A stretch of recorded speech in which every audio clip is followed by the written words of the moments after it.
Hey, we have a situation. I have 300 pounds of cow that I have to fit into here. It's not empty. This cow was from a 4-H thing, right? Yeah. Is that Yeah, 4-H kid raised it, and then I bought it. So, if Dave hadn't bought 100 pounds of bananas. All right, well, let's just see if we can like make this do something in here. All right. Let's throw burger here.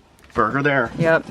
I think these are 1.5 pounds. Yeah, they look bigger than a pound for sure. Yeah. That's not too much in that box. It's not like they're full to the top. Not on this one. Well, okay, fair enough. This is what I have left in the boxes. So I have a good amount of steaks still. Oh, there's a soup bone. Oh, I like a soup bone. This is full to the bottom. This is full to the bottom. All of this is. That one. It's all full. That one. That one. That one. Like this freezer is basically full to the top. But I do have some room upstairs. So I think I'm gonna try and put some in my upstairs freezer, but I definitely could fit a few more. But this is, what, a 7-foot freezer? Check out this deal I found. Pretty sweet. It was, it's grass this is finished. grass-fed It's and grass finished, organic. And it was $1.99 a pound. This would go for, like, if you, I mean, this isn't It's the 10. highest quality, This but is- it's a $10 This pack. is a $10 pack. Easily. $8, I it's knew a all killer. this was coming. Yeah. And I didn't care. Yeah, well, that's a stupidly good deal there. I know. Yeah. Especially if you're just going to take it and freeze it. I know. The old man, we had a big chest freezer just like Yeah, this. we did. And he would just scour, like, the deals. Mm-hmm. So Because you're he found, like, a saying deal this is a nurture, This is a learned behavior. learned behavior. I do the exact same thing. We should probably go to counseling. All right, upstairs freezer, I have a little pile here, a couple of pieces here, Yeah. and then 2 more roasts in the outside freezer in the garage, and I'm spent. So next time I go clearance shopping, Christine cannot buy meat. It doesn't matter if it's 99 cents a pound for organic grass-finished beef. Oh, I didn't just say that. I take it back. I take it back. Yeah. That's the beef saga. I have a little something else to show you. Now that I have 300 pounds of beef filling all of my freezers to the very, very top, I thought I would show you some more fall food storage accumulation by all the things that I am doing with my garden produce.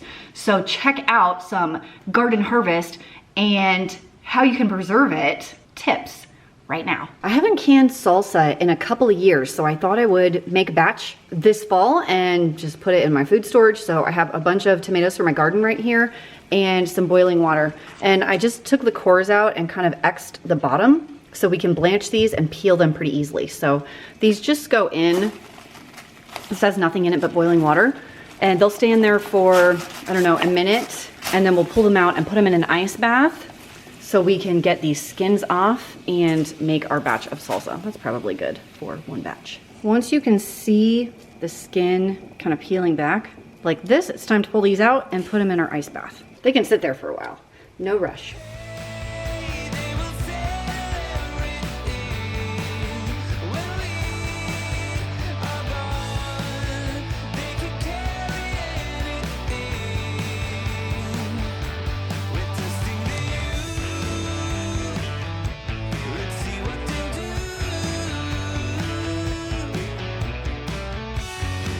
I have my 10 cups of blanched, peeled, and chopped up tomatoes.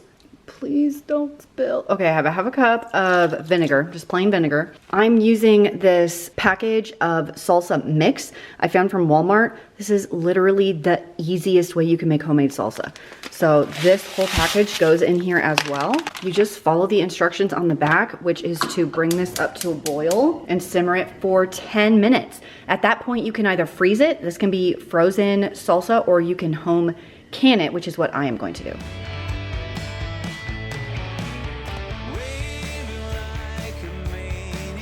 All right, the next step is to get your clean and hot jars. I like to give mine a once over just to make sure there's no chips in them anywhere or cracks. I did have a crack in one, I had to toss it.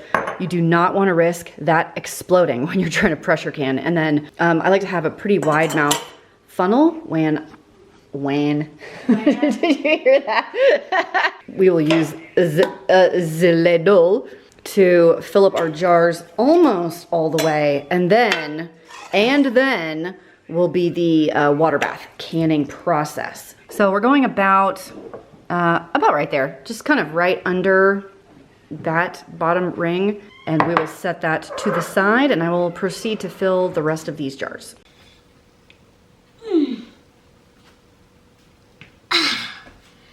Okay, I am ready to make pickles. I hope you guys are ready to make pickles today. I'm taking a shortcut.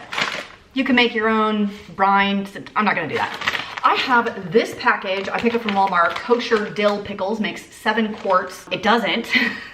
I've already done one of these and it only made 5 quarts. I have already chopped my garden cucumbers and filled 5 clean and warm quart jars. With this package on my stove in a non-reactive pot, so like stainless steel like this, we're gonna put in a little over 7 cups of water, a little over 3 cups of vinegar, this pouch, bring to a boil, put it in the jars, and then we'll do some water bath canning. It's not scary, I promise. It's like shockingly easy.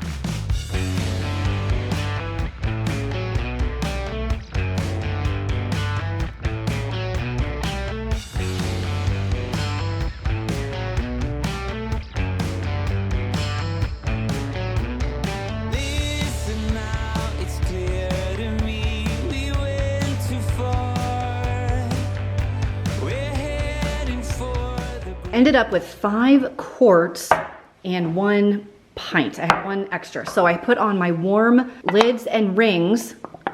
See that? They have not been canned yet. And in my water bath canner, you can pick one of these up from Walmart or something. They're super cheap, like $15. I am trying to bring this to a boil. It's just water and vinegar in here because we have such hard water here in Idaho. It'll leave hard water spots on the jars if I don't add vinegar. The jars will be going in here in just a minute. Quarts get processed for 15 minutes, pints for 10 minutes, and then I will process the salsa, which takes longer. This is almost up to a boil, and in the meantime, while I was waiting, I started my easiest tomato sauce ever. So I have a big soup pot here, and this is literally all I did. I rinsed the tomatoes, and I chopped them into big chunky pieces. I left the skins on. I didn't cook these at all. I even put like little cherry tomatoes in here. I have about a cup of water at the bottom just to get it going. I am going to cook this until it's like all soft, and then we're gonna run our immersion blender through it, or you could do a regular blender or a food processor, and we are gonna puree the whole dang thing just like this, skins and all, and then we will can it. I'm telling you, this is like the easiest tomato sauce ever to make. We have a problem. I heard a pop in this, which means it's very likely that one of my jars broke mid-process. Oh my gosh, that hasn't happened to me in like 4 years. The other jars that did not break are totally fine. We're gonna have to give them a good rinse in the sink and then clean up all the glass. Oh, let's take a peek. Oh yeah. Ah, there's the culprit. We had 1 quart jar break, the rest are fine. Let's pull that out and see. Usually what's great about these jars is when they break, it's a clean line and there's no glass particles anywhere. I mean, it's kind of a mess that we'll have to clean up, but it's probably gonna be okay.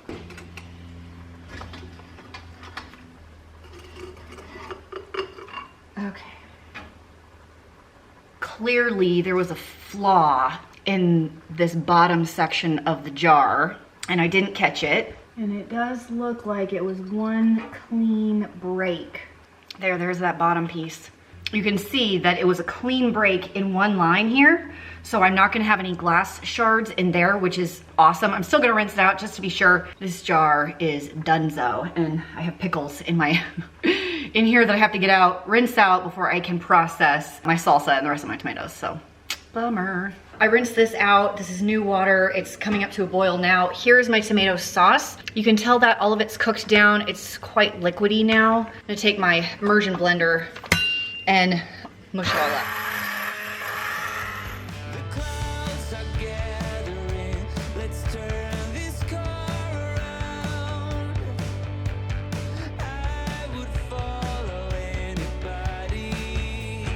I do have some skins right here that I can throw away or whatever, but just making sure I got everything. That looks pretty smooth. So now this can be ladled into jars and processed just like your standard tomato products. That's it, easiest tomato sauce ever. Piece o' cake.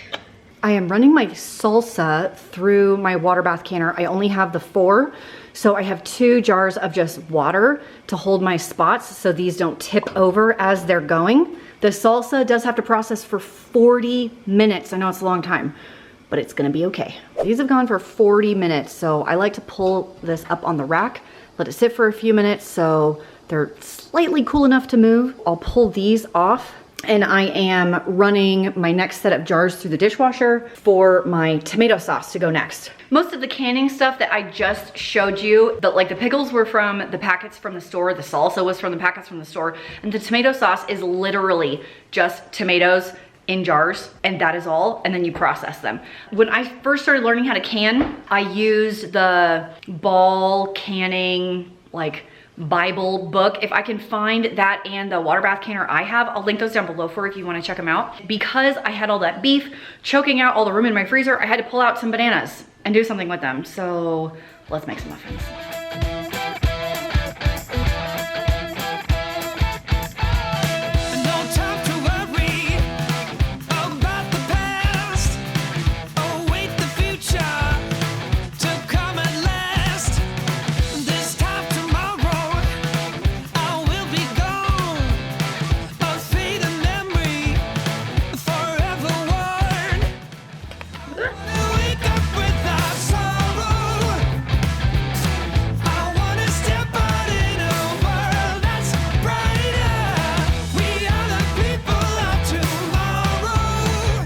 I think we have successfully done all of the things. The canning, pickles, tomato sauce, salsa, all the beef is here from the cow that I bought. We have used some of the freezer items, made some muffins. Now I guess the thing is to meal plan and eat nothing but beef for the next several months. If you want to take a guess at how long it's going to take my family to go through all of that beef, I'd love to hear your guess down below. I'm guessing at least 6 months, if I don't buy any more clearance meat. Good luck to me on that one. Thanks for watching. I'll see you in the next one.